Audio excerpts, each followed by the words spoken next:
कथा कहानियाँ चैनल में आप सबका स्वागत है। श्री गुरु गोरखनाथ महापुराण जी का 9वां भाग इस प्रकार है। चलते चलते गोरखनाथ जी बोले, गुरुदेव मेरी समझ में ये बात नहीं आ रही कि मिट्टी के गाड़ीवान में प्राण किस प्रकार पड़ गए।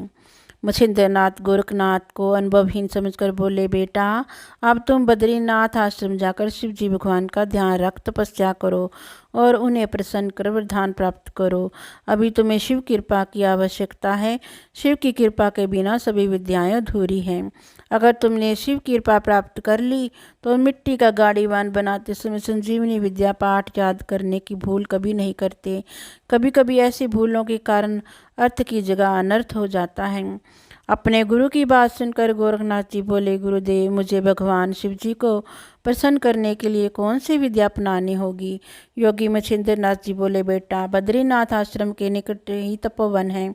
वहाँ घोर तपस्या कर शिव जी भगवान से वरदान प्राप्त करने के अलावा बद्रीनाथ महाराज का भी आशीर्वाद प्राप्त करना है, तभी तुम्हारी विद्याएं परिपक्व हो सकेंगी। गोरखनाथ अपने गुरु की आज्ञा मान बद्रीनाथ धाम को चल पड़े और मछिंद्रनाथ तीर्थ यात्रा के लिए चल पड़े। गोरखनाथ दिन में सफर करते, रात को किसी मठ मंदिर में विश्राम करते। प्रातः ब्रह्म मुहूर्त में उठकर नित्य क्रम से फारिग होकर यात्रा करते हुए बद्रीनाथ धाम के तपोवन तक जा पहुँचे। वहाँ पहुंचकर तपस्या के लिए स्थान ढूंढा। एक वट वृक्ष के नीचे कांटों पर खड़े होकर 12 वर्षों तक शिव शिव का जाप करते रहे। अंत में अन्न जल का त्याग करते हुए भोजन की जगह वायु का सेवन करने लगे। गोरखनाथ का कठिन तप देखकर शिव जी का आसन हिल गया। शिव जी ने गोरखनाथ को साक्षात दर्शन देकर कहा, भक्त मैं तुम्हारी तपस्या से अति प्रसन्न हूँ। अपनी इच्छा अनुसार वरदान मांगो। गोरखनाथ दोनों हाथ जोड़कर अपना मस्तक शिव जी के चरणों में नुआकर बोले, हे प्रभु आप मुझे यह वरदान दें कि मेरी सभी विद्याएं ज्ञान से परिपूर्ण हो जाएं। मैं आपके चरणों का दास बना रहूं। शिव जी बोले, भक्त ऐसा ही होगा। जो विद्याएं तुमने अपने गुरु मछिंद्रनाथ से सीखी हैं तथा जो विद्याएं तुम्हें आगे प्राप्त होंगी उन सभी विद्याओं को सिद्धि प्राप्त होगी। भगवान शिव जी से वरदान प्राप्त करने पर गोरखनाथ ने अपनी तपस्या को सफल समझा और वह बद्रीनाथ धाम से अगले तीर्थ यात्रा पर चल पड़े। उनकी इच्छा थी कि किसी प्रकार से अपने गुरु के दर्शन करके उन्हें अपनी तपस्या का ब्यौरा सुनाऊं, पर बहुत खोजने पर भी उन्हें अपने गुरु नहीं मिले तो उन्होंने सोचा ना जाने गुरुदेव कहाँ चले गए हैं। गोरखनाथ घूमते फिरते राजा गोपीचंद जी की राजधानी हेलापटन में जा पहुँचे। वहाँ पहुंचकर उन्हें पता चला कि यहाँ के राजा ने एक महान योगी जलंधरनाथ को कैद में डाला हुआ है और उनकी बहुत दुर्गति कर रखी है।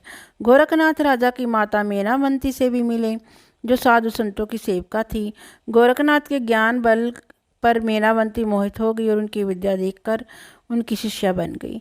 जब जलंधरनाथ को मुक्त कराने की बात चली तो वह बोली कि मुझे कुछ पता नहीं है, मैं तो अपने बेटे को अमृतत्व दिलाने की चिंता में हूँ। गोरखनाथ अपनी प्रथम शिष्या के विचार सुन बहुत प्रसन्न हुए और रानी को आशीर्वाद दे तीर्थ यात्रा पर चल पड़े। जब वह एक नगरी के बगीचे से होकर गुजरे तो वहां उन्होंने राजकुमार के सामने सुंदर एक युवक नाथ पत्थी योगी को देखा, जिसके कान में स्वर्ण मुद्रा थी। वह रेशमी कुर्ता पहने बड़े ठाट बाट से बगीचे में विराजमान था। गोरखनाथ के आदेश शब्द उच्चारण करते ही उसने भी उठकर आदेश कहा। नाथ पंथ में आदेश शब्द कहने की प्रथा है। कनिफानाथ ने उठकर गोरखनाथ का स्वागत किया और अपने पलंग पर ही अपने पास बिठाकर पूछा, भाई आपका परिचय क्या है। गोरखनाथ बोले कि मैं मछिंद्रनाथ का शिष्य हूँ और मेरा नाम गोरखनाथ है। ये सुनकर कनिफानाथ प्रसन्न होकर बोले, भाई इस बगीचे के आम बहुत मीठे हैं, यदि आपकी खाने की इच्छा हो तो मंगवाऊँ। गोरखनाथ बोले कि क्यों व्यर्थ परेशान होते हो, मुझे ज़्यादा भूख नहीं है। कनिफानाथ बोले, परेशान होने की आप ने खूब कही, मैं अभी शिष्यों को भेजकर आम तुड़वा कर मंगवाई देता हूँ। गोरखनाथ बोले, मामूली बात के लिए उन्हें कष्ट क्यों दिया जाए। इस पर कनिफानाथ बोले, चलो जाने दो, मैं विद्या से यहीं बैठे बैठे आम मंगवाई देता हूँ।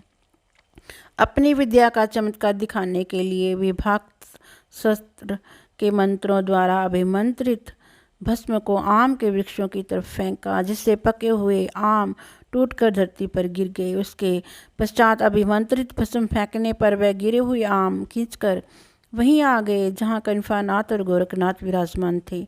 दोनों संतों ने भरपेट आम खाए, फिर भी आम बच गए। तब गोरखनाथ बोले, भाई, इन बचे हुए फलों को बासी करने से क्या फ़ायदा? इन्हें इनकी जगह पर वापस भेज दो ताकि फल ताज़े ही बने रहें। बासी फल खाना स्वास्थ्य के लिए हानिकारक है। गोरखनाथ की बातें सुनकर कनिफानाथ बोले, भाई, क्यों अनहोनी बात कहते हो? टूटे हुए फल भी कहीं वापस वृक्ष पर लग सकते हैं। तब गोरखनाथ बोले कि किस प्रकार टूटने से पहले लगे हुए थे। कनिफानाथ बोले, आप अपूर्ण गुरु के शिष्य हो, परिपूर्ण किस प्रकार हो सकते हो? अधिक डिठाई ठीक नहीं। गोरखनाथ ने कहा, मेरे गुरुदेव ने मुझे इतना सामर्थ्यवान बना दिया है कि मैं कहीं हार खाने वाला नहीं। कनिफानाथ व्यंग्यपूर्ण बोले, आपके गुरु वही है ना जो त्रिया राज्य में भोग विलास में लिप्त हैं? उनकी परिपूर्णता की बात किससे छिपी हुई है? आपने गुरु की बुराई सुनकर गोरखनाथ ने गुस्से में भरकर कहा, अपने गुरु की दुर्दशा का भी कुछ पता है? वह बेचारे गोपी चंद राजा के यहाँ गड्ढे में पाट दिए गए हैं। यदि तुम कुछ चमत्कार जानते हो तो क्या अपने गुरु को बाहर नहीं निकाल सकते थे?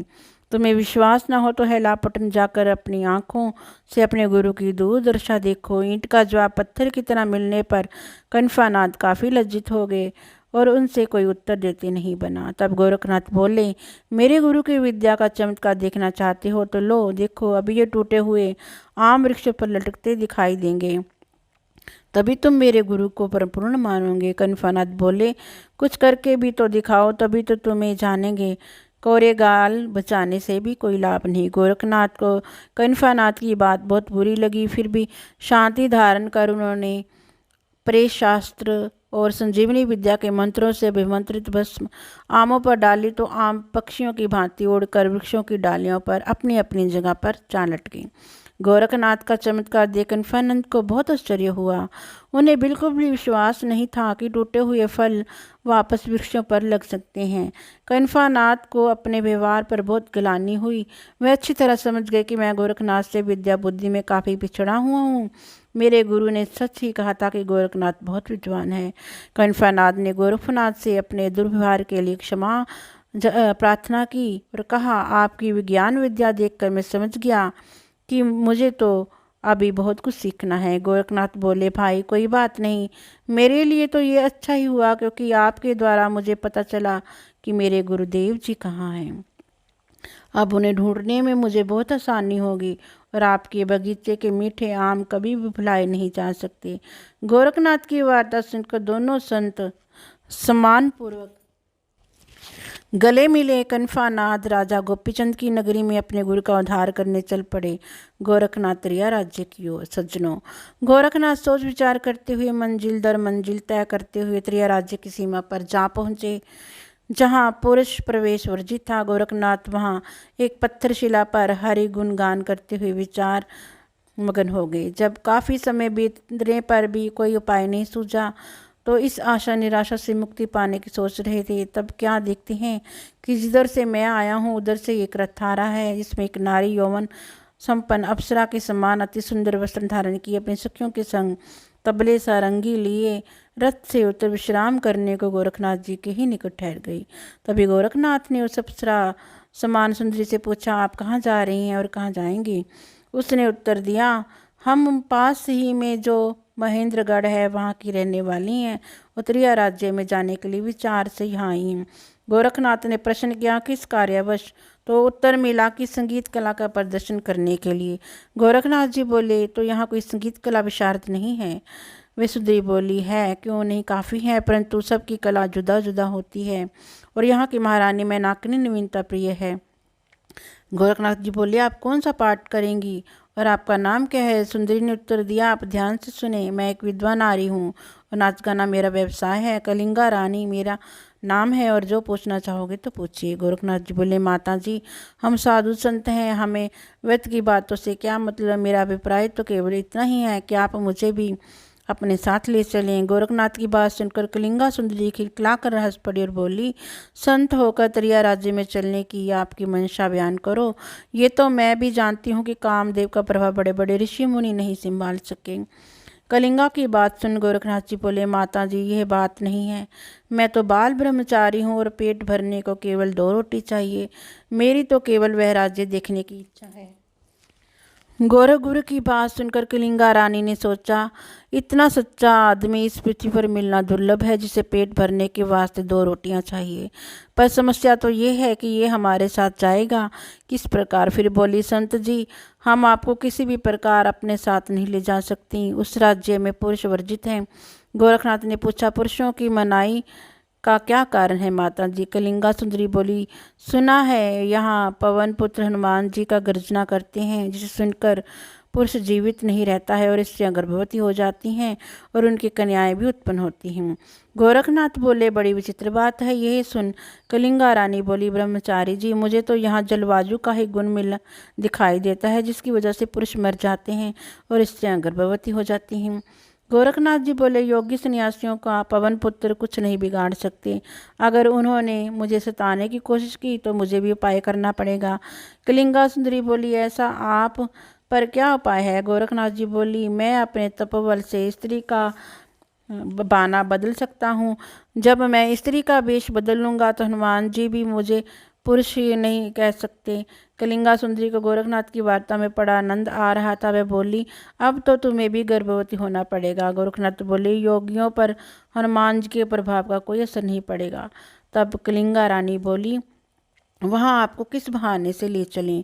गोरखनाथ जी बोले, आप मुझे अपना साजिदा बनाकर ले चलो। कलिंगा रानी ने कहा, साजिंदा उसे कहते हैं जो साज बजाने में निपुण हो। आप तो कोरे साधु हैं, आपका सुर ज्ञान से क्या वास्ता? गोरखनाथ बोले, साज की तो बात क्या है, मैं गान विद्या में भी निपुण हूँ, आप मेरी परीक्षा ले सकती हैं। कलिंगा सुंदरी बोली, तो आप परीक्षा दीजिए। इतना कहकर साज गोरखनाथ जी के सामने रख दिया। गोरखनाथ ने गंधर्व विद्या की भस्म मंत्रित कर अपने मस्तक पर लगाई, जिसके प्रभाव से साजों की भांति भांति से बजा बजा कर दिखा दिया। फिर साज महिलाओं को पकड़ाकर अपने स्वरों के संग गाना आरंभ किया, जिसके प्रभाव से उड़ते पक्षी भी रुक कर गाना सुनने लगे। कलिंगा सुंदरी गोरख लीला देखकर बड़ी प्रसन्न हुई। संत जी आपने तो हरफन मोला की बात कर दिया। त्रियद राज्य की मेनाकनी रानी आपका संगीत सुनकर बड़ी प्रसन्न होगी और हमें भारी इनाम देगी। परंतु संत जी आप अपना नाम तो बताएं। गोरखनाथ नाम छिपाना चाहते थे, इसलिए बोले, माता जी आश्रम में तो संत कहने से भी काम चल जाता है और पुराना नाम मेरा पूर्वड्राम है। कलिंगा सुंदरी ने मन में विचारा, बाबा जी को साथ में ले चलने में लाभ अधिक है, हानि रत्ती भर भी संभावना नहीं है। सायंकाल का समय था, सूर्य देवता अस्त हो रहे थे।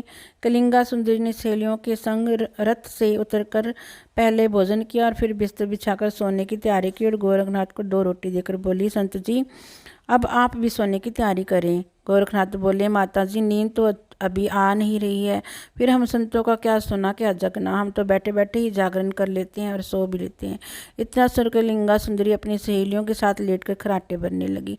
इधर गोरखनाथ विचारने लगे कि अब अपने गुरु को यहाँ के जाल से निकालने का क्या प्रयत्न करूँ।